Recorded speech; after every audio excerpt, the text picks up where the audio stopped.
In one of the world's most war-torn areas, there lies what could quite possibly be one of the most important clues in regards to the construction of ancient structures.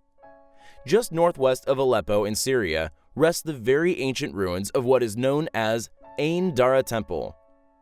Once completely buried in the sand, subsequently overlooked by the modern world, it is now known to be a literal representation of the Temple of Solomon, built at the same time on an artificial base placed on the highest land in the area.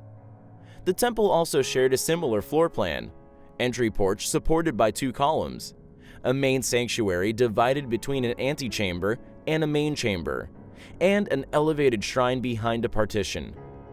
In 1955, the site gained the attention of numerous scholars from across the world when a large basalt lion was accidentally unearthed, subsequently leading to a full excavation in 1980. By 1985, the entire complex was recognized as extremely significant in ancient times as a place of worship. Much of the structure still possesses evidence of its past grandeur.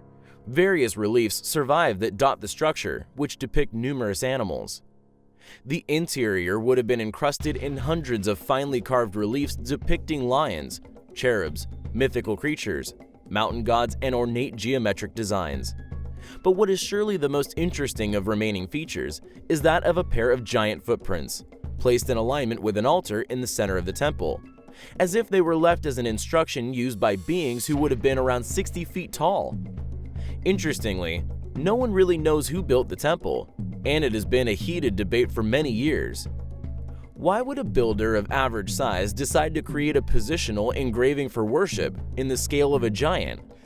Are these footprints an obvious clue to the size of the original builders of such structures? It would certainly make ancient buildings, such as the pyramids, a lot easier to explain.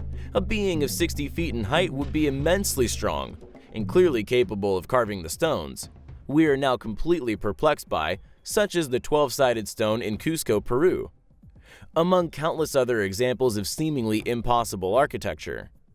Maybe in the future, the footprints will become an extremely important artifact in historical understanding.